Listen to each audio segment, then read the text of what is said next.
Good morning दोस्तों, कैसे हैं आप सब। होप सो कि आप और आपकी फैमिली अच्छे हो। तो फिर आज हम इस वीडियो में देखने वाले हैं कि आखिर एसी करंट होता क्या है। अगर आपको इलेक्ट्रिकल रिलेटेड कुछ वीडियो और ऐसे ही चाहिए तो आप मुझे कमेंट सेक्शन में बताइए और मेरे चैनल को नए हो तो अभी के अभी सब्सक्राइब कीजिए। तो फिर बिना वक्त ज़ाया किए चलिए अब हम वीडियो की तरफ मुड़ते हैं। तो फिर दोस्तों चलिए देखते हैं अल्टरनेटिंग करंट।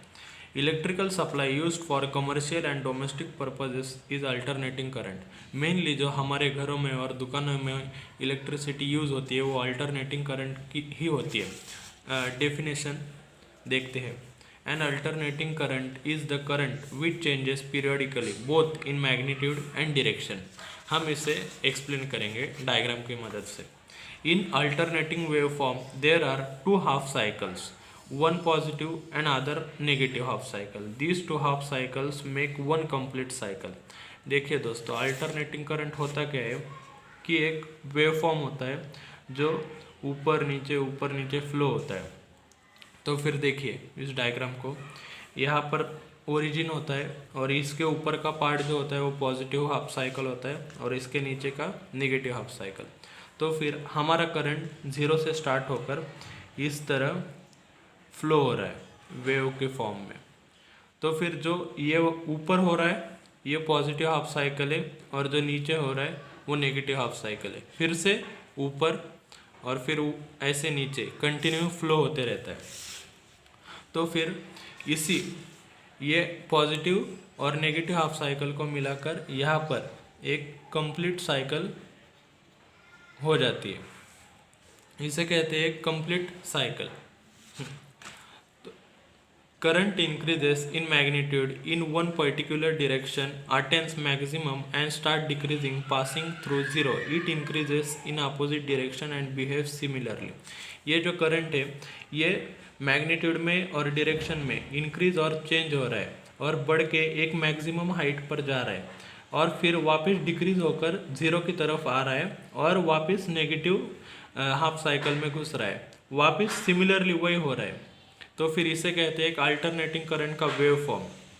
तो फिर चलिए अब हम आपको अल्टरनेटिंग करंट के रिलेटेड कुछ फंडामेंटल। तो फिर दोस्तों चलिए अब हम देखेंगे terms related to an alternating quantity. तो पहला है instantaneous value. The value of an alternating quantity at a particular instant is known as its instantaneous value. इसका मतलब ये है कि किसी भी एक रैंडम टाइम पर जो हम वैल्यू मार्क करते हैं, समझे यहाँ पर t है और इस पर मैंने ये वैल्यू मार्क कर दी इस टाइम पर E1, तो ये हो गए एक इंस्टेंटेनियस वैल्यू। ये से आप कहीं पर भी मार्क कर सकते हैं, यहाँ पर भी मार्क कर सकते हैं। देखिए T1 एंड E2 ऐसा। तो फिर अगला पॉइंट है wave form. The graph of an instantaneous value of an alternating quantity plotted against the time is called its waveform. इसका तो नाम से आपको पता चल जाता है कि वेवफॉर्म मतलब क्या है। एक वेव जो इंस्टेंटेनियस वैल्यू प्लॉट करके फॉर्म की गई है, देखिए ऐसा। अगला पॉइंट है cycle. Each repetition of a set of positive and negative instantaneous value of the alternating quantity is called as the cycle. जैसे कि मैंने आपको बताया दोस्तों कि ये ओरिजिन है, ये हाफ साइकिल है पॉजिटिव वाली और ये हाफ साइकिल है नेगेटिव वाली। ये दोनों को जोड़कर एक पूरी कंप्लीट साइकिल होती है और उसकी मेजरमेंट आप 360 डिग्री या फिर 2π इसमें कर सकते हैं। Time period. The time taken by an alternating quantity to complete its one cycle is known as its time period. तो फिर दोस्तों ये जो कंप्लीट साइकिल है 0 से 2π तक, तो इसे कंप्लीट करने के लिए जो टाइम लगता है हम उसे टाइम पीरियड ऐसा कहते हैं और उसे t से डिनोट किया जाता है। अगला पॉइंट है frequency. The number of cycles completed by an alternating quantity per second is known as frequency. इसका मतलब ये है दोस्तों कि number of cycles per second जो कंप्लीट होते हैं हम उसे फ्रीक्वेंसी कहते हैं। देखिए एक सेकंड में जितने साइकिल्स कंप्लीट हो गए उतनी वो फ्रीक्वेंसी हो गई। अभी हमें इंडिया का एग्जांपल ले सकते हैं। इंडिया की फ्रीक्वेंसी है 50 हर्ट्ज और 230 वोल्ट्स, वही फॉरेन में 60 हर्ट्ज और 240 वोल्ट्स तक जाती है। तो फिर दोस्तों अगला पॉइंट है amplitude. The maximum value attained by an alternating quantity during positive और negative half cycle is called as its amplitude.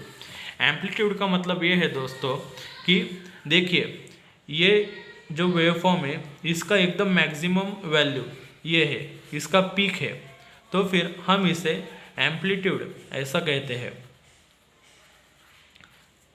ये अपना हो गया ये एम्पलीट्यूड पूरा, इसे कहते हैं amplitude. The maximum value attained by positive और नेगेटिव साइकिल। उसका बाद का पॉइंट है angular frequency. It is the frequency express in the electrical radian per second. हम इसे एलोबरेट करते हैं as one cycle of an corresponds to 2 pi radians. The angular frequency can be expressed as 2 pi into cycles per second. It is denoted by omega. Unit है उसका radian per second. इसका मतलब ये है कि angular frequency calculate हम कर सकते हैं 2 पाई multiply by number of cycles divided by seconds, और उसका यूनिट है रेडियन पर सेकंड। अगर आपको पूछा जाए कि relation between frequency and angular frequency मतलब F and omega, angular frequency denote की जाती है ओमेगा से, तो आप ये रिलेशन बता सकते हैं omega is equal to 2 pi f radian per second. अगला और लास्ट पॉइंट है पीक टू पीक वैल्यू। इसका मतलब ये है दोस्तों कि the wave value of an alternating quantity from its positive peak to negative peak is called its peak to peak value. इसका मतलब ये है, देखिए पूरा पीक टू पीक वैल्यू, जैसे कि हमने एम्पलीट्यूड देखा बस एक साइकिल का, इसे हम एम्पलीट्यूड कहते हैं। अगर पीक टू पीक वैल्यू निकालनी हो तो पूरा नेगेटिव से लेकर पॉजिटिव से लेकर नेगेटिव तक का पूरा जो है ना एम्पलीट्यूड, दोनों को ज्वाइन करके जो वैल्यू निकलती है उसे हम पीक वैल्यू ऐसा कहते हैं। तो फिर दोस्तों मैं समझता हूँ कि आपको इस वीडियो से कुछ अच्छा नॉलेज मिला होगा, और अगर आपको इसी तरह के वीडियोस और चाहिए होंगे तो कमेंट सेक्शन में ज़रूर बताइए। फिर दोस्तों आज की वीडियो के लास्ट टॉपिक की तरफ हम मुड़ते हैं, advantages of an AC current. First advantage है the voltages in an AC system can be raised और lowered with the help of a device called transformer. AC system का वोल्टेज हम इजीली इंक्रीज और डिक्रीज कर सकते हैं एक device का यूज़ करके, उसका नाम है ट्रांसफार्मर। अगर आपको ट्रांसफार्मर पे भी एक वीडियो चाहिए होगी तो आप कमेंट सेक्शन में ज़रूर बताइए।